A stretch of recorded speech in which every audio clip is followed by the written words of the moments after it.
Jesus answered and said to him, "Truly, truly, I say to you, except a man be born again, he cannot see the kingdom of God." So, kaninong dialogue po yan? Kay Jesus. Sino po yung kausap ni Jesus dyan?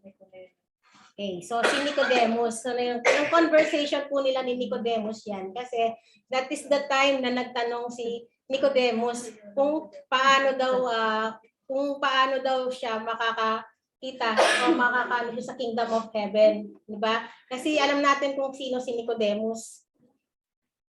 So yan. Yan na nga, no? Ito yung mga biblical character na the best experience to our Lord Jesus Christ. Okay? So yung una po, ito si Nicodemus.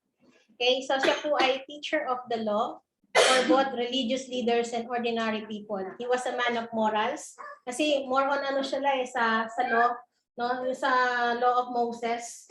Amen? So he was a zealous for the scriptures, and he reminds his colleagues in the Sanhedrin that the law requires that a person be heard before being judged. So yun yung ano ni Nicodemus. Sabi niya doon, no, na ni-remind niya yung kanyang mga kasamahan, no? Kasi kahit nakapareho niya mga pariseho yan, hindi iba yung pananaw ni Nicodemus. Kasi very particular talaga yung mga kasamahan niya doon kung sa ano lang ang nakasulat doon sa Law of Moses. Pero ito si Nicodemus, sabi niya, kailangan pakinggan muna yung tao na bago husgahan. Amen. Second po niyan ay si Zacchaeus. Okay?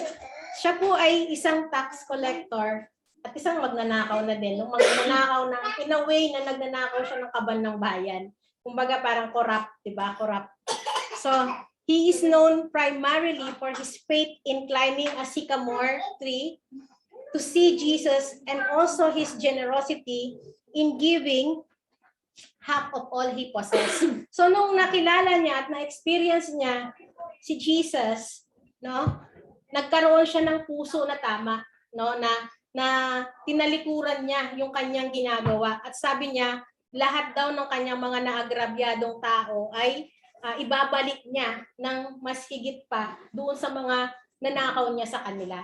Amen. So ganun yung naging experience ni Zacchaeus nung nakilala niya, nung na-experience niya yung si Lord Jesus Christ. The story of Zacchaeus captures the message of the gospel and the transforming power of God's grace. Amen. Then, ito po si Mary Magdalene. Mary Magdalene who had been delivered from 7 demons. Siya yun, no? Na Mary became a part of a group of women who traveled with Jesus and his 12 disciples. After niya kasing na-experience yung ng Panginoong Jesus, naging tagasunod na siya nito kahit saan man siya magpunta. Bukod kasi doon sa 12 disciples ni Jesus Christ, ay sumusunod-sunod din yan si Mary Magdalene. At si Mary Magdalene din, siya yung naka-witness sa crucifixion and burial of Jesus, and famously was the first person to see him after the resurrection. Siya yung unang-unang nakakita kay Jesus Christ nung siya ay nabuhay muli, no? And she also proclaiming the good news of the kingdom of God. Amen. Okay, so ito po, dumako na po tayo sa, medyo mabilis po ba ako? Okay lang? So, the seed is the divine, incorruptible, eternal word of God. Ano ba yung mga seed na yan? Tingnan po natin yung comparison, no? Yung isa, seed of sin, and yung isa naman ay seed of the word of God. Amen. Doon sa seed of sin, makikita natin yung dryness, no? Walang buhay. Amen. Life in ruin. So sirang-sira, no? Walang buhay. Samantala, doon sa kabila naman ay life in abundance, fullness. Kapag tayo ay punong-puno, no, ng salita ng Panginoon, punong-puno rin tayo ng buhay. Amen? So makikita natin yung difference, no? Ano ba ang mas pipiliin natin? Ano ba yung mas pupuntahan natin? Doon sa walang buhay o doon sa may buhay? Diba? Magkakaroon lamang tayo ng buhay kapag tayo ay patuloy na nagsaliksik sa salita ng Lord. Amen? Ayan. Open our spiritual eyes, receiving the new nature that comes from God allows us to see how His kingdom is established in our lives. Faith starts to grow in our hearts in the measure by which we connect to the Word of God. So ano ba yung spiritual eyes na yan? Sabi nga ng mga paano mo makikita yung by our naked eye, we cannot see. No, nung nasa ano pa tayo, nung hindi pa natin na-encounter si Jesus Christ, we cannot see the light. No? Kasi namuhay tayo doon sa darkness. But when our spiritual eyes open, nakita natin kung ano yung estado ng ating spiritual, no? Kung tayo pala ay nakababad na doon sa kasalanan, no? Then after that na makita natin kung ano 'yon, that is the time na nagkaroon tayo ng pagbabago sa ating mga sarili. Amen. At dahil kasi nagkaroon na tayo ng connection sa Word of God. Amen. Dati kasi pang ano lang yung Word of God na yun, parang kinakatamaran natin na basahin. Pero hindi natin alam na ito pala ay pagbabago ng ating kaluluwa. Amen. Next po. Yan. Ay, mataw. Seeds need to be planted in good soil. Ano ba yung good soil na yan? Yung puso natin yan. Amen. Dito natin lahat iniimbak yung mga buto, no? Na ang tinutukoy doon ay ang salita ng Lord. Amen. So our hearts are the good soil and we can plant those seeds in our hearts if we are continuously reading and listening to the Word of God.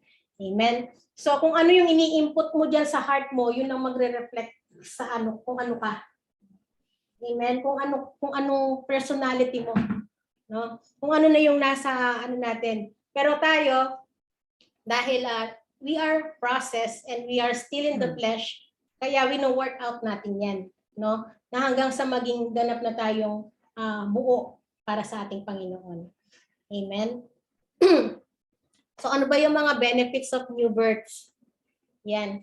Kasi yung new birth na tinatawag yan, kung ano na tayo ngayon eh. Di ba? So we receive a seed in our hearts that produces new life in us. Meron na tayong bagong buhay, bagong pagkakakilanlan na kasama natin ang ating Panginoon. Amen. Na hindi na tayo mamumuhay doon ayaw na nating bumalik doon sa nakaraan. Amen. Opens our spiritual eyes and enable us to see the world in a completely new way. So, hindi na tayo basta-basta na nagkakaroon ng affection sa mga pattern of this world, 'di ba? Kasi kontrolado na natin yung ating sarili. Dahil alam natin na kung ito ba ay galing sa Lord or galing lamang sa kung ano lang yung dinidesire ng ating katawan. Diba? So number 3, it can only take place when we accept Jesus in our hearts as the Lord and Savior. Yan. So tayo po ba ay tinanggap na natin ang Lord ng buong buo sa ating mga buhay? Amen. Siyempre, diba? So kapag tinanggap na natin ang ating Lord Jesus sa ating mga buhay, so wala na dapat space yung paggawa natin ng hindi maganda. Amen. So we receive the mercy of God and must be accepted it by faith. Naputol yata sa ilalim. Putol siya. Diyo pataas mo nga ng konti. Yung Di, dyan ang konti. Yan.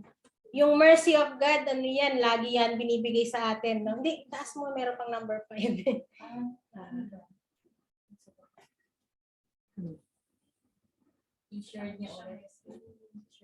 Ayun na yan. Be born in a life of holiness. Yan. So, yun yung number 5 natin. No? Yung lahat, yung benefits of new birth. No? So, napakahalaga at napakaganda ng ating mga nakukuhang mga benefits. Yan. Holy Spirit. Kilala natin yan. Isa yan sa 3. No? Na persona ng ating Panginoon. So, Holy Spirit is the one who brings out new birth through our faith. He births the spiritual life of a new person in us. Kasi kung wala tayo niyan, hindi tayo magbabago. Kasi yung Holy Spirit ang nag-guide sa atin, nagre-rebuke sa atin at nagtatama sa atin every time tayo ay nagkakamali. Diba? Ang Holy Spirit ang nagbibigay sa atin ng wisdom. to kung paano tayo lumakad, no? At kung paano tayo mamuhay into holiness. Amen. Okay, be born into a life of holiness. When we decide to become part of the family of God, the Holy Spirit comes to dwell in us and transform our being into a holy being. So hindi na tayo basta-basta. Meron na tayong transformation, no? And be a contact with the Word of God that sanctifies us. So yan, be born into the life of holiness. Welcome po sa ating mga bagong sali. Ayan. Bagong join. Okay. So, meron po tayo dito. Sino po yan? Yung lalaki na yan? Paul. Yes. Siya si Apostle Paul. Yan ang encounter niya kay Jesus sa Damascus. No? Mababasa natin yan sa Book of Acts. Sabi doon sa Book of Acts chapter 9 verses 3 to 5. Now as he went on his way, he approached Damascus, and suddenly a light from heaven flashed around him. And falling to the ground, and he heard a voice saying to him, Saul, Saul, why are you persecuting me? And he said, Who are you, Lord? And he said, I am Jesus whom you are persecuting. Amen. So, kilala naman natin yung character ni Saul, no? Na hate niya yung mga Christians. That time, pine-persecute niya. Eh, alam naman natin na ang Christians ay belong to Jesus. Diba? So, sabi niya, bakit mo ako inuusig? Sabi niya ganun sa Tagalog, diba? So, ang nangyari sa kanya dyan, nahulog siya sa kabayo, tapos nabulag siya. No? May tumakip sa kanyang mga mata. No? At ilang araw siya nabulag? 3 days. Okay. So, 3 days siyang nabulag. Tapos, sino yung taong ginamit ng Lord para siya pananalangin? Ano ba na ba? Sino? Si Ananias. Diba? Si Barnabas, iba yun. So si Ananias, sabi nag-pray. Natakot pa nga si Ananias, sabi niya, bakit ako yung magpe-pray sa kanya? Eh, alam naman po natin na, sabi niya sa Lord, di ba, na alam naman po natin na ayaw niya sa mga, sa mga lingkod ng Diyos at pinagpapapatay niya. Baka patayin niya ako, sabi niya, hindi naman gagawin niya. Diba? So, ibig sabihin po ng 3 days siya nabulag. So, 3 days na, ano ba yung pinoportray nung pagkabulag niya na yon? Tapos after 3 days, muli siyang nagkaroon ng ng paningin na naging niya ulit yung kanyang eyesight, pero iba na yung kanyang pagkatao. Amen. Binago siya ng Lord. So sabi nga, walang pinipili ang Lord kung sino yung gagawin niya na gagamitin niya, no? Ay kahit sino pa 'yan. At kapag tinawag ka ng Lord, tinawag ka talaga ng Lord. Amen. Ayan. So, lahat po ng pinapakita ko sa inyo ng mga slides ay galing lahat po dito sa aklat na to. At inisahan ko na lang po para kinuha ko lang po yung mga important na So the purpose of the seal was to demonstrate authenticity or ownership. Yung Holy Spirit na yan, no? You were sealed in Him with the Holy Spirit of promise. Makikita natin yan sa Ephesians 1:13. Ito po yung explanation. Sealed of the Holy Spirit, God sends the Holy Spirit as a preserving seal to lock in our faith. Amen? As an authenticating seal to validate our sonship. And also as protection to keep out destructive forces. So tayo ay nakaselyo na ng banal na dugo o banal na spirito, Holy Spirit. Amen? So, at na-claim na tayo, sabi dito sa isa, the Holy Spirit is God's seal on His people, His claim on us as His very own. No? Sa Panginoon na tayo. Siya na yung nagmamayari sa atin. Amen? And be born into, ulit na yan.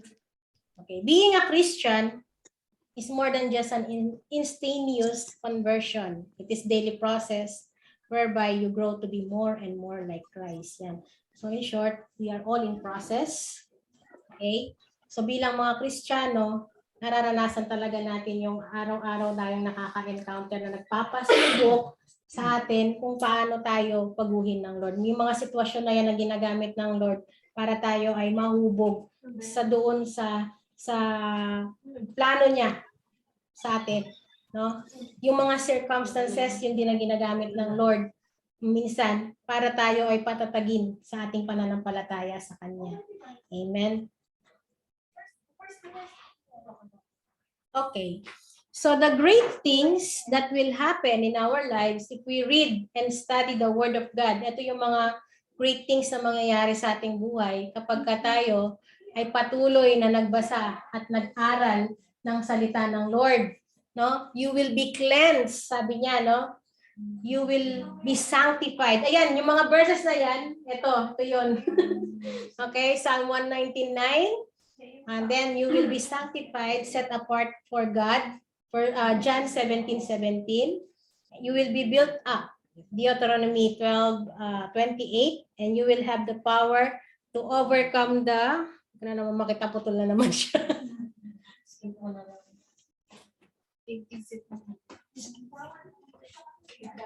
Overcome the evil or the devil, no? You will have the power to overcome the devil, no? 1 John 2:13. So yan yung mga great things na mangyayari sa atin, no? Una, malilinis tayo, masasanctify tayo, mabibuild up tayo, and meron na tayo ng power to overcome the devil. Hindi na tayo matatakot sa kanila. Amen? Kasi alam na natin yung kung paano natin sila i-cast out. Amen? But the seed on good soil stands for those with a noble and good heart. Ayan. Yun lang naman yung ano niya. Who hear the word, retain it, and by persevering, produce a crop. So yun lang. Yung mabuting binhi na yan ay mabubuhay lang din doon sa may mabuting puso. Hindi naman, kasi contrast yan. Kapag hindi totoo yung hangarin mo na magbago ka, hindi totoo yung pagbabago mo sa sarili mo, tapos nag-feed up ka ng ano, hindi maganda yung ano, parang nagko-contrast sila, no? I-feed up ka tapos opposite naman sa ginagawa mo. 'Di ba? So parang hindi sila ano. Kaya nga kailangan yung good soil na yan, tutubo lang yan sa atin kapag good din yung motive ng ating mga puso. Amen. So, the word transforms me so that the nature of God can be formed in me and I can become more like Jesus. Napakahalaga po ng salita ng Lord dahil yan ang isa sa mga tumutulong para tayo ay magkaroon ng transformation of who we are, no? Na paano tayo mamuhay na kagaya ni Jesus. Kagaya ni Jesus in a way doon sa kanyang pananalita, sa kanyang pagkilos, kung paano niya tratuhin yung kapwa na hindi pipili kung ano mang lahi yan, kung ano man ang estado niyan sa buhay, kung ano man ang itsura niyan. Kasi si Jesus lahat sa kanya maganda. Amen. So, ayan, yung heart of stone na yan, no? Sa Ezekiel 36, 26, 27, naalala ko to nung i-share ko to sa Japilia before, yung heart of stone. I will give you a new heart and put a new spirit within you. I will take the heart of stone out of your flesh and give you a heart of flesh. I will put my spirit within you and cause you to walk in my statutes, and you will keep my judgment and do them. Kasi hindi tayo mapapasok ng Spirit of God kung ang puso natin ay bato. Kung matigas pa rin yan. So anong gagawin ng Lord? Huhubugin muna niya tayo, babasagin niya muna tayo. No? Kung mayroong katigasan yung ating mga puso, lalo na kung paano tayo makiano sa ating kapwa, no? Babasagin ng lahat ng Lord yan para makapasok siya sa atin. Amen. So, yun ang ano ng Lord, no? Babasagin niya lahat kung ano yung mga hindi maganda sa atin. At tayo naman ay dapat talaga magpabasag. Amen. Kagaya dati, hindi ko naiintindihan to eh. Na bakit anong babasagin ng Lord sa akin? Yung pala yung mga attitude na hindi maganda, yung mga pananalita na hindi maganda, and kung ano pa yung mga hindi maganda, babasagin talaga ng Lord. At magpabasag lang tayo. Though mahihirapan tayo dahil kagaya nga ng nalinsag na buto, no? Yung sinasabi na napilayan na napakasakit nun kapag itinatama, di ba? Doon sa original ano niya. So parang ganun tayo, makakaranas tayo ng mga pains, no? But sabi dun sa Revelation na kapag naging overcomer ka, magiging ano ka, makaka-inherit ka doon sa kingdom of God. 'Di ba? So napaka ano ng Lord, napaka talinhaga, mahiwaga talaga yung proseso niya sa atin na kung minsan ay hindi natin naiintindihan because nagre-rely lang kasi tayo palagi sa sarili nating mga knowledge, sa sarili nating pag-iisip. Hindi natin alam yung kaparaanan ng Diyos na makakabuti pala yun sa atin. Amen? And then, God removes our hard heart and rebellious spirit. What we receive is the Spirit of God Himself and gives us a genuine love for His Word. So yan, kapag inalis na ng Lord yung ating mga rebellious spirit, no, yung mga puso natin na hindi maganda yung nilalaman, doon na tayo. That is the time na matatanggap natin talaga ng totoo, no, yung Spirit of God at magkakaroon na tayo ng genuine love. At magkakaroon na rin tayo ng love para doon sa kanyang salita na basahin natin, no? Kung ba para bang hindi ka magkumpleto kung hindi ka makakabasa ng salita niya sa isang araw. 'Di ba? Na kahit na pahapyaw lang, at least mayroon kang nabasa na salita niya. 'Di ba? So kahit anong ano natin, so I'm so thankful to God kasi na may mga time talaga ako na nakakapagbasa ako, nakakapag ano ko sa salita ng Lord doon sa school kasi may mga time talaga akong yung nagko-commune talaga ako sa kanya kasi hindi natin maiwasan. Ewan po kung na-experience nyo rin yun na nangungusap talaga siya kahit anong ginagawa mo na bigla ka na lang matitigilan tapos parang may naririnig ka na something na kailangan kong ganito. Tapos bigla kung meron kang mga nagawa na hindi maganda, parang iiyak na yung puso mo dahil hindi maganda yung inabsorb mong spirit. Alam mo yun, yung parang nalulungkot ka. Dahil, bakit kaya ako malungkot? Ano ba yung ginawa ko? Then, magkakaroon ka ng self-realization, ay, ganito pala yon. And then at that moment, you ask forgiveness to the Lord. At magpalinis ka kaagad sa Kanya. And then, ibabalik niya sa'yo yung joy and peace. No? Doon sa, kung halimbawa man, meron kang isang tao na kinainisan sa katrabaho mo or sa kung sino man yan, no? Hindi natin kasi maiiwasan kung minsan kasi because of our flesh, no, by flesh talaga, nagkakaroon pa rin tayo ng mga emotion na ganyan. Hindi natin mape-perfect. Kasi by flesh nandito pa rin tayo, nakakaramdam pa rin tayo ng mga, and every day we commit sins. Walang exemption. Every minute, every second, every minute, every hour, and every day, and every year.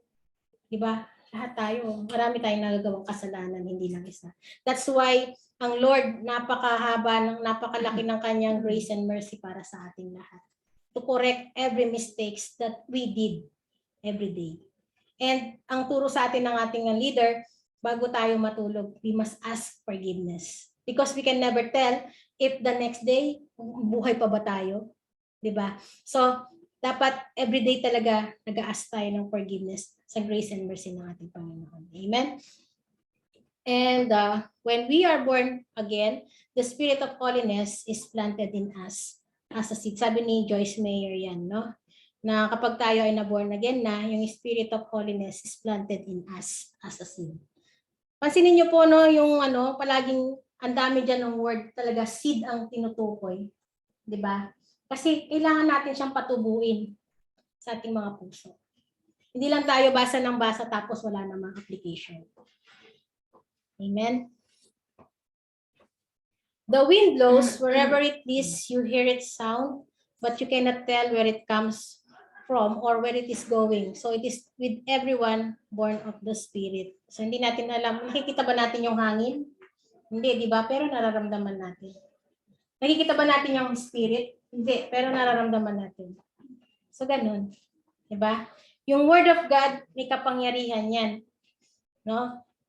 Mga salita yan sa scripture, pero malaking impact sa atin. Amen?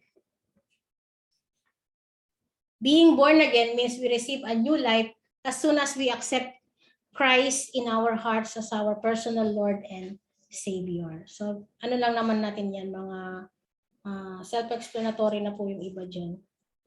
Ayan. Kilala niyo po si Oral Roberts. Malapit na po tayong matapos. Si Oral Roberts, hindi po siya kapatid ni Julia Roberts. So si Oral Roberts ay nagkaroon ng miracle na pangyayari sa kanyang buhay. So yung testimony niya po ay siya ay pinanganak noong 1918. Okay? So ang mga magulang niya, godly din sila. So in short, ano talaga, nasa dugo na nila yung maglingkod sa Lord. Diba? Sabi dito, sa Oklahoma, America siya pinanganak. And his mother had dedicated him to God. No? Sino ba yung nare-recall niyo na prophets na dinedicate ng magulang niya sa Lord? Si Prophet Samuel, di ba? So, before he was born, and then as a child, he was often bullied. Okay, binubuli din siya sa school because he stuttered. Pag nagsasalita siya, para pautal-utal. No? So alam naman natin yung may ganoon na mga kapansanan ay talagang ginagawang katatawanan. No? Madalas mabuli. So as a teenager, he was rebellious towards God and his parents, so he left home at an early age and he wanted to pursue her or his own dreams, although he knew God's hand was on his life. So nagkaroon siya ng rebellious spirit, sinunod niya kung ano yung gusto niya, kung ano yung decision niya. But then may nangyaring isang bagay sa kanyang buhay. Ito yun. One day, he collapsed. And the doctor found that he was in the final stages of tuberculosis. So, nagkaroon siya ng tuberculosis. And in those days, there was no cure. Nung time na yon, wala pang gamot sa mga tuberculosis. Kasi 1918 ba naman, di ba? Hindi pa ganoon ka-high-tech yung mga medisina.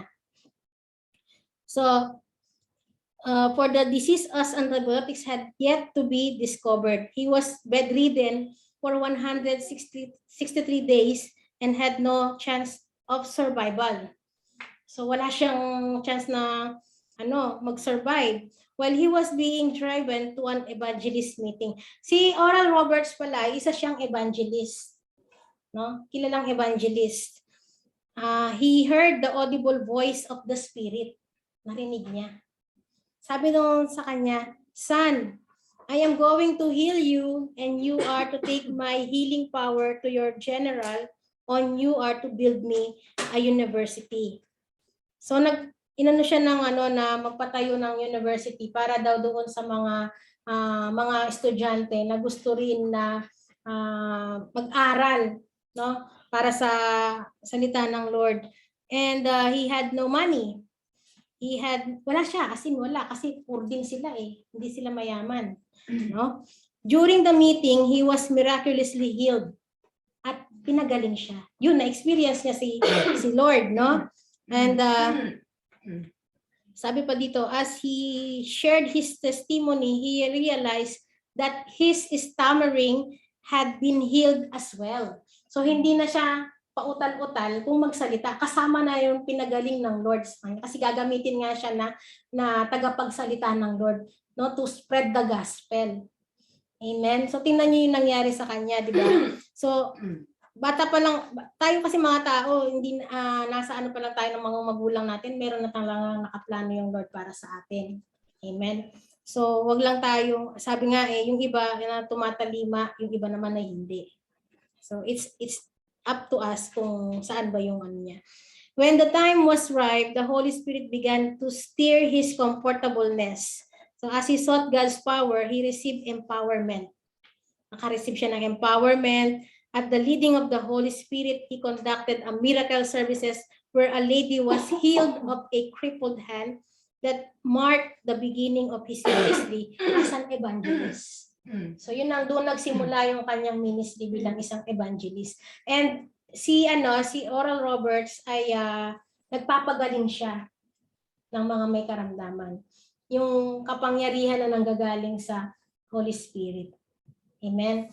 So yung tinayo nilang university na yun, ginamit din nila na para sa mga pagpapagaling din doon sa mga tao na may sakit. Na akala mo ay imposible nang gumaling, pero naging posible dahil sa tulong ng Panginoon. Hindi naman niya kayang gawin yun kung hindi siya tinutulungan ng Holy Spirit, di ba? Ng Lord, di ba?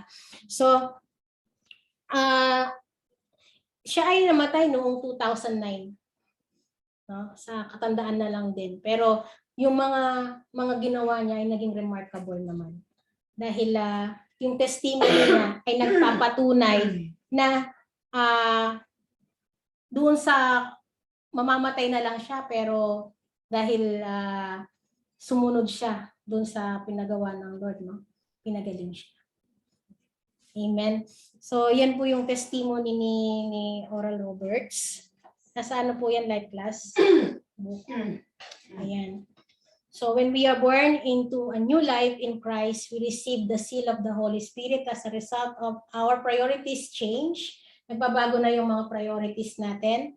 And everything in life takes on new meaning. Nagkakaroon na ng bagong kahulugan yung ating buhay. Dati, parang palagi tayong nakadepende na lang kung kapag nakakaranas tayo ng mga mabibigat na problema, ay kung ano-ano yung mga naiisip natin, dumarating pa nga doon sa punto na gusto mo nang wakasan yung buhay mo kasi nga parang nawawalan ka na ng pag-asa. But then, tayo na nakatanggap na sa Lord, na natin na we rely always sa Lord. Kapag hindi na natin kaya, bigay na natin lahat sa Lord kasi siya na yung bahalang kumilos. Amen? And ito po yung comparison po doon, no, ni Adam at saka ni Jesus. Amen? So, dito po sa kay Adam, there is authority over, binigyan siya ng Lord ng authority over all creation. Yan, yung create yung mundo, binigay sa kanya ng Lord yung authority over creation. And then, ganun din kay Lord Jesus, authority over all creation. Yan yung comparison ng first Adan at second Adan. Amen? So, yung first Adan, tempted and failed. No? Tinukso siya at siya ay nahulog. Pero, yung second Adan na si Jesus, tempted and passed. Yun yung kaibahan nila. Amen? And then, cause all mankind to be infected with sins. Doon sa Adam, totoo naman yun at hanggang ngayon, na-contaminate talaga tayo ng sin kahit mga bata pa lang, meron ng kasalanan.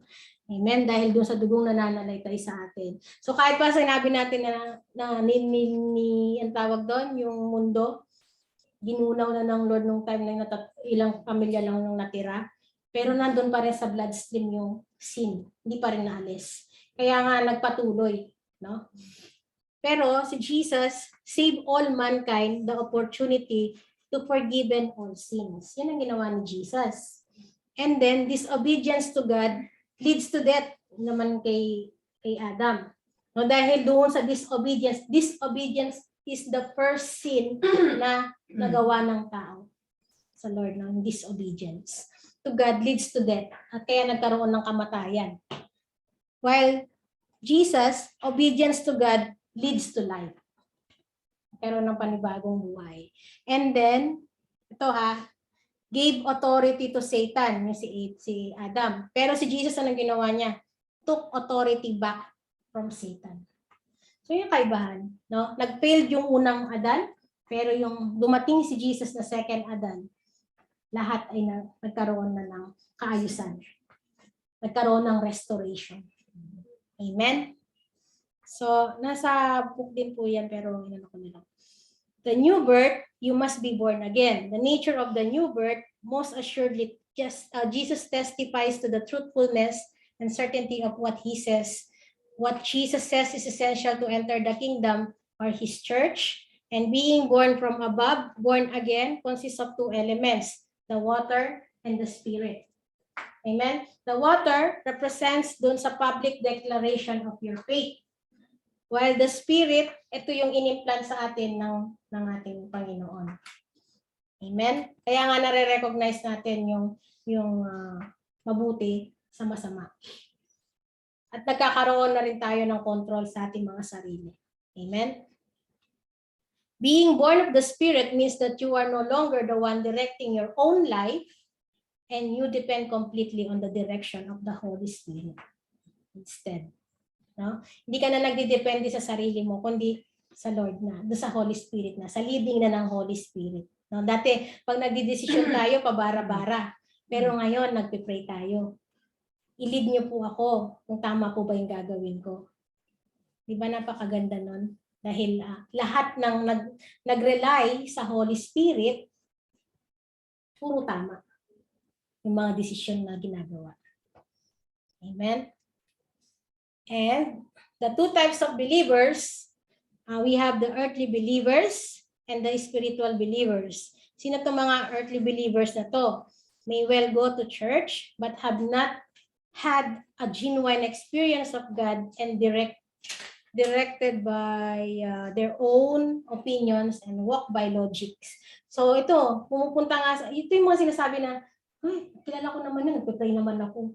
Diba yun yung mga earthly na nakakausap natin, nagdadasal naman ako, okay na yun. Pero wala silang relationship sa Lord. Diba? Pero itong mga spiritual believers, they are guided by the Holy Spirit and walk by faith. Amen? So yung mga believers, saan tayo? Ayan. Ito yung mga faithful servants of God na dahil sa kanilang pagiging faithful, ay ginrant ng God yung kanilang mga panalangin. Ito si Abraham. He went from being a father without any children. Sabi ng Lord, gagawin kitang father of all nations. Paano naman po mangyayari yun? Wala nga anak yung asawa ko. Hindi ko nga mabuntis yung asawa ko. Sabi niya, di ba? Na baog po siya. Pero binigyan siya ng hope ng Lord kahit na napakatanda na ni Sarah. Napakatanda na nila pareho pero nagkaroon pa rin sila ng anak. Ibig sabihin niya talagang pag sinabi ng Lord, sinabi niya. Pag pinangako niya, tutuparin niya. Ganun ang Lord. And si Jacob, through one's deceiver, he became a prince with God. Muna talaga manlilin lang siya. No? Makita natin yung picture na yan. Nung nagpanggap siya na si Esau, na hindi naman na-recognize ng kanyang ama dahil malabo na yung kanyang paningin. So, napunta sa kanya yung blessing na dapat ay para doon sa kanyang kapatid. Pero dahil doon, nung nabago siya, ay yun, lahat naman ng mga pinlano para ng Lord sa kanya ay nangyari. Then si Moses, he was such a violent person that he killed a man, but he went on to become humble man on earth. No? Ano din siya, very, ibang hyper ba, kung ano yun natin, i-describe natin, yung tamang term doon na padalos-dalos din. No? Kita natin yung decision niya nung nakita niya yung isang Egyptian na sinasaktan niya yung Israelites. Meron na something sa puso niya na bakit siya naapektuhan nung nakita na binubugbog yung Israelites, 'di ba? So anong ginawa niya? Napatay niya yung Egyptian. Yun ang naging hudyat para siya ay doon niya makilala kung sino talaga siya. Na siya pala ay isang Israelites. And si Job, once a person full of fears, and he learned to place all his trust in God. Ito po mga pinapakita ko na to, no, yung mga faithful servants of God yan. Amen? Na yung lahat ng kanyang pananampalataya sa Lord, no? Kahit na doon sa mga naranasan nila ng kapag kasubukan, pero nagtiwala pa rin sila sa Lord. At si Hannah, no? She was barren, but God made her the mother of Samuel, one of the greatest prophets in the Bible. Hindi din siya nagkakaanak. Pero nung nagkaanak siya, dinedicate niya si Samuel doon sa temple. And si David, God made his simple shepherd the king over all Israel. He was a man after God's own heart. So simpleng lang din to, shepherd boy, no? Pero ang plano ng Lord sa kanya ay gawin siyang hari ng Israel. Amen? Kasi madasalin to si David eh. New birth allows us to hear the voice of God which changes everything. Ayan. To God be the glory. Amen. So, yun po, Opo, kahit medyo mabilis lang po yung ano natin kasi limited lang po yung time natin ay may napulot po kayong mga aral doon sa mga prinesent ko po Lord Lord tuloy na sabi ko. Prinesent ko na mga na mga slides. At nawa po ay may natandaan po kayo. Okay, close muna po natin tong ating gawain. Father in heaven, thank you po, Lord God, for your wisdom, Lord God, to guide us to study your word. So God, salamat po, Panginoon, sa aking mga kapatid, Lord God, na matiyaga po, Panginoon, na nakinig, Panginoon, at nawa po, Panginoon, ay ang mga narinig po nilang ito ay maging matabang binhi, O Lord God, na tutubo at yayabong, O Lord God, sa kanilang mga puso, Panginoon. At nang sa gayon po, Panginoon, ay maging magamit-gamit po ang mga ito, Panginoon, sa paghahayag din po nila, Lord God, ng iyong mga salita para sa mga tao, Lord God, na hindi pa nakakakilala sa iyo, O God. Lord, siniselyuhan ko po, Lord God, ang salita po ninyong ito, Lord God, ngayong gabi, ng inyong banal na dugo, Panginoon. At salamat po, Panginoon. Kayo lamang, Lord, ang siyang patuloy, Lord God, na maghari, Lord God, sa aming mga buhay, Panginoon. At salamat po, Lord God, sa new birth, O Lord God, na pina-experience niyo po sa amin. At salamat po, Lord God, sa transformation, O God, na ginawa niyo po sa buhay ng bawat isa, Panginoon. And we pray, O God, na patuloy po kami, O Lord God, na yumabong, Panginoon. At patuloy po kami, Lord God, na maging kagamit-gamit, Panginoon, para sa iyong banal na iglesia dito sa mundong ito, Panginoon. Tulungan niyo po kami palagi, Lord God, na palagi maging mapagpakumbaba, Panginoon. At maging kagaya po, Lord God, ng iyong banal na anak na si Jesus, Panginoon. Thank you, Father, and we bless you. In Jesus' mighty name we pray. Amen.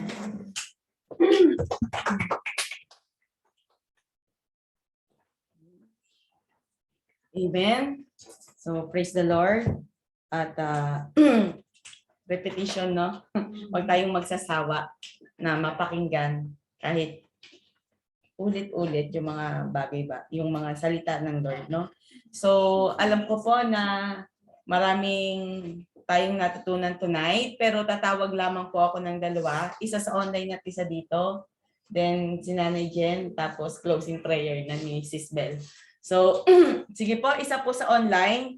Ay, welcome po, Sis Elaine. Welcome po sa The Refuge Cell Group. Salamat po sa pag-join. Ay, nawala, naghang siya. May na-internet sa Pinas. Ayun, at sige po, tatawagin ko po si welcome po, Bro Kenneth. Sige po, at tatawag lamang po ako ng isa sa online.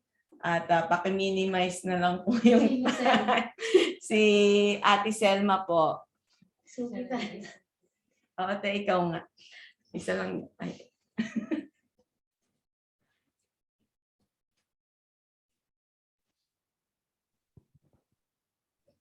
Walang sound eh. Walang sound. Nakapin dito siya. Diyo, nakapin dito siya. Hindi ako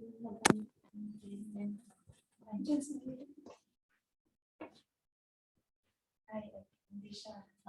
Okay. Dahil hindi po, may mentoring sila. ayun po, hindi po makakapagsalita. Ayan. Si Ate Selma. Action na lang siya. Action na lang. Okay, te. Salamat, te. Napakaganda na sinare mo tonight. Okay. Sige po,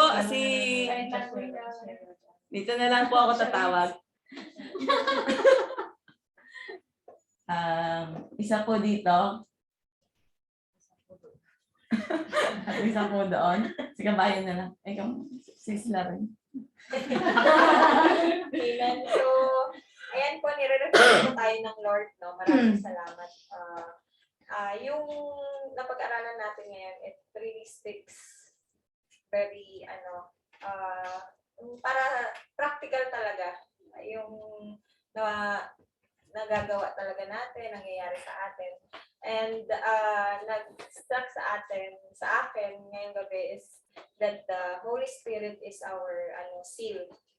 Amen. So sabi ng Panginoon sa atin, once you have the Holy Spirit in you, hindi tatak mo na yun. Yun ang pinaka-seal natin being Christian. Di ba po? And once the Holy Spirit is living in you then, hindi mo na din ma-attend na matitempt ka, may temptation, pero hindi mo na ma-attempt na, hindi mo na magagawa na, magtatalo pa sa temptation. And another thing is, yung heart of stone, na papalitan or pinalitan na, or papalitan pa rin yan ng Lord if you are keeping your heart like a stone. Papalitan yan ng Lord ng heart of flesh. Kasi ang gusto ng Lord sa atin ay yung kagaya ng puso niya. Amen po. So, yung sabi ni Ate Ma kanina, yung seed, nabasa ko nga doon, may nag-post na yung fruit and yung flower, may mga seed yan. They may not be seen, di ba? Actually, pero parang word of God sa ating mga puso. It may not be seen, but it is inside us. Di ba? Parang sa mga fruits, wala ka namang seed na nakikita sa labas. Di ba? Wala ka din makikita na seed na nasa ng flower na nasa labas din. So lahat po yan ng salita ng Panginoon, it is not being seen sa tangible, pero nakikita yan sa ating mga gawa because it is being planted in us, at yung Holy Spirit talaga ang magbibigay sa atin ng strength na ipapakita na we are sons and daughter of God and that we have the new birth. Amen. Yun po, at alam ko po na marami pa kayong gustong sabihin, pero pwede po tayong mag-give din ng ating takeaways sa ating sa ating group chat. Yan, sa group chat. Yan. Pwede naman tayong mag-give doon, no po? At sige po, at punta na po tayo kay Nanay Jen for the conclusion, and then closing prayer po, Sister. Amen. Praise the Lord sa group chat. Edify. Sa Edify na Edify sa Maraming salamat sa Lord sa buhay ng ating tagapagsalita sa loob ito at pinaghandaan niya yan. Amen. Praise God. At mamaya i-announce natin kung sino ang susunod. I-remind ko baka makalimutan. Yung pinaka-best experience natin ay nung na-receive natin si Jesus Christ. Amen. As Lord and Savior natin sa buhay natin. At nung naniwala tayo sa ginawa niya para sa atin sa cross. At nung diniposit niya sa atin, yung banal na Espiritu, sabi niya, yung seal ng ownership ng Lord. So meaning to say, kung save ka ngayon, hindi ka na magiging unsafe. Once na-save ka na, you are always safe. Because yung Holy Spirit nag-guarantee na pagmamayari ka na ng ating Diyos, ng ating Panginoong Jesus, until the day of redemption ng ating Panginoong Jesus, hanggang sa pagbabalik ng ating Panginoong Jesus. So, silyado na tayo. Amen? Napag-aralan na natin yan. Amen? So, tandaan natin lahat na napag-aralan natin. At isa doon sa pinaka-nabago doon ay si Paul. At nagsulat ng medyo maraming mga episode para sa iglesia ng ating Panginoong Jesus. At naabot tayo. Amen. Amen. We are in the gospel of Paul. Amen. At nai-enjoy natin yan ngayon. So tayo mga ka-channel, hindi na tayo yung laging na-alarma, laging yun bang save ako? Hindi. Sino pa ba dito yung natatakot na mamatay? Baka hindi ako magising at hindi pala ako ligtas. Hindi na. Save na tayo. Amen? So, iwan na yung mga alalahanin. For the Prince of Peace, nasa atin na. Amen? Nandito na, siyado na tayo. Amen? At maraming salamat sa gabi ito. Maraming salamat din po kay Sister Elaine at sa kanyang baby ba yan? Madaling araw na, pero nagtsatsaga. Praise the Lord. Maraming salamat din sa buhay ni Sister Lizelle Barza. At maraming salamat din sa network ni Sister Laika sa Montes, kina Sister. Brother Kenneth, kina Sister Shine Nano sa Board Dubai. Maraming salamat po sa pag-join ninyo sa Cell Group sa Refuge. At nawa po maka-join ulit tayo sa Friday. Itong Friday na. Nawa po mention natin ang worship service natin kasamang panahon ng Spirit of God. At tomorrow po, ng gabi, ay si Sister Jam. Hi, Sister Jam. Sister Casey, hello po. Bukas ng gabi ay meron po tayong victory party. Giants Network. Pero hindi lang po siya exclusive sa Giants Network. Dahil invited po yung iba't hindi mga network. Pati yung Pilipinas po, Sister Elaine po. Invited po sa victory party bukas. Start po tayo. Actually, sinananihan namin nandun ng mga 5 p.m. no? So, tayo naman na may mga trabaho, starting 7 onwards, yun po tayo. So, lahat po ay ini-encourage na mag-join, especially sa network ng Jaan. Amen? So, kita-kita po tayo bukas doon. At, baunin po natin yung ating mga jersey, shirt, Victoria. For Victoria lang po. Pero wag po natin isuot kasi po mainit. Bawal natin for the sake of Victoria. Bukas ng buti. At yung pagkain natin, yung kalamutan, bawalin. 5 dirhams na, 5 dirhams entrance. At may 5 dirhams na entrance po. Pwede gamitin ang Anong oras daw nagtatanong sila? Anong oras? 5 to 11. Yung Doon na may tao na actually. 5 p.m. Onwards. onwards siya. Tayo mga nagtatrabaho, syempre mga 7:30 pa tayo, 8 o'clock, so okay lang po yan. Kahapon tayo. So, yun, 7:30. paano pa announcement? Wala nang announcement? Ano sabi ko, magdala ng ano, Banig. Banig, yun. Banig. Portable na Dala din na mga garbage bag pala. garbage bags kung mayroon. Disposable and disposables. Kanya-kanya Ano pa? Pwede no card at isa No naman. card No pwede. card. 5 dirham. Ang isang no card, pwede siya gamitin ng multiple. Basta may load. Pag wala laman, hindi siya pwede. Ano pa? Fire. Wala na, no? Wala na? Wala na? So ano lang pala, paalaman lang sa mga leaders. SO3 ba tayo? O 2? 3. Ay requirement doon ay dapat may subgroup na nandulan. So may time pa naman tayo sa mga wala pang subgroup. Let us pray. Nabigyan tayo pagkatiwalaan tayo ng Lord ng subgroup. At let us teach yung mga lalaki, wala sila ngayon, ay nandun sila, nagpas sila. So tayo ulitin pa din natin sa next Wednesday. At tayo mga girls, let us teach them kung paano magpakalalaki. Amen.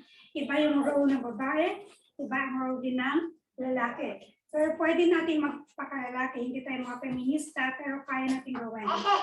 At pwede din natin, pwede tayo mag-games. Sino yung isang naging leader sa Old Testament na babae? Deborah, pwede din maging Deborah. At pwede din tayo maging Abigail. Ang kinakailangan. Amen. So, yan lamang po sa closing prayer. Yung mga disciples po natin na alagaan po natin, especially sa panalangin. Closing prayer, sino po? Sino pa meron ang mga? We will pray.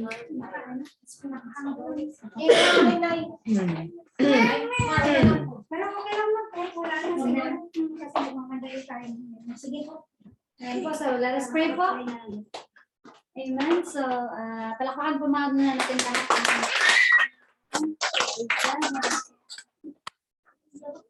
Let us pray now. Yes, Lord God. Heavenly Father in heaven, O God, Lord, we bless you, O God, Lord, and we honor you, Panginoon, Lord Jesus, O God, Lord, sa gating ito, Panginoon, Lord God. and for the rest of the Lord of the days of our lives, Panginoon Lord God. Lord, nagpapasalamat po kami, Lord God, sa iyong habag at pagmamahal at ayon sa amin, Panginoon Lord God. Thank you, God Lord, for you are still, God Lord, keep on pursuing us, Lord God, until this moment of our lives, Panginoon Lord God. At patuloy mo kaming tinuturuan, Lord God. Patuloy mo kaming remind, Lord Jesus, so God Lord, patungkol sa iyong mga salita, Panginoon Lord God. At truly, O God Lord, na ang iyong mga salita ay buhay, O God Lord, sa bawat isa po sa amin, O God Lord, upang kami po, O God Lord, ay i-correct, Panginoon Lord God, para kami po, O God Lord, ay itama, Panginoon Lord God, sa mga bagay, O God Lord, na dapat pang itama sa mga buhay po namin, Panginoon. And thank you, O God Lord, for the mark of ownership in us, Panginoon Lord God, the power of the Holy Spirit, Panginoon Lord God, that as we accept you, God Lord, as Lord and Savior of our lives, Panginoon Lord God, tunay nga, Panginoon Lord God, na kami, O God Lord, inangkin mo na, Panginoon Lord God, that no one will be against us, Lord God, if you are with us, Panginoon Lord Jesus Christ, O God Lord, and even, O God Lord, anumang maranasan namin, Lord God, sa buhay nito, Diyos, Lord God,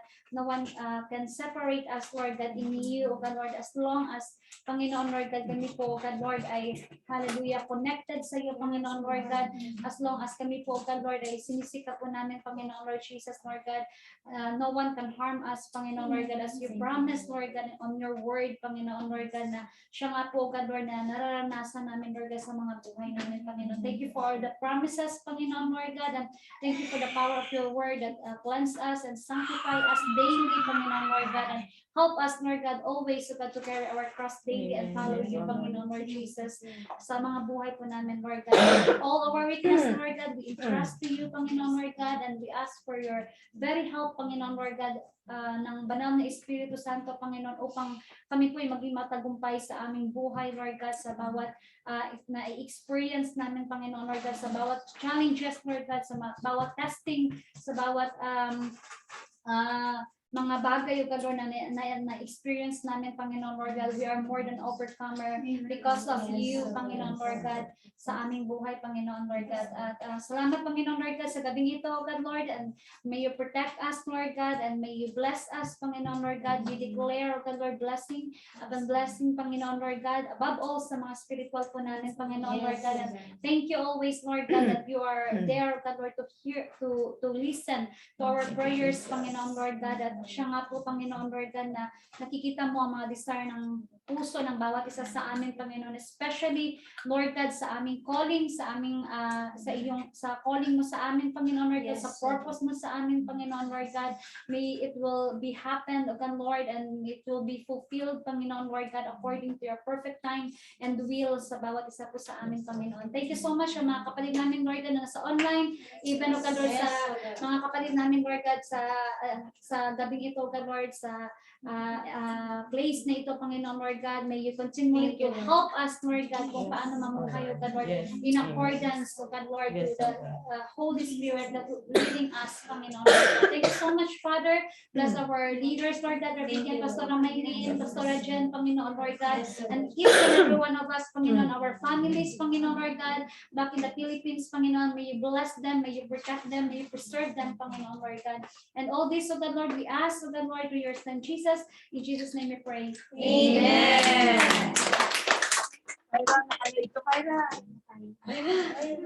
Bigyan na tayo. For the glory of God. For the glory of God. For the body of Christ. For the body of Christ. What I win. For what I win. For our families. For our families. In Jesus' In name. Jesus' name. Amen. Pinigilan din naman yan yung pag... Bye-bye po! Salamat. Bye-bye! God bless po sa lahat! Sis Jam, Sis Annie, Ate Selma, Bye-bye po. Sis Lizelle, Tiyak na Sis po namin Elaine.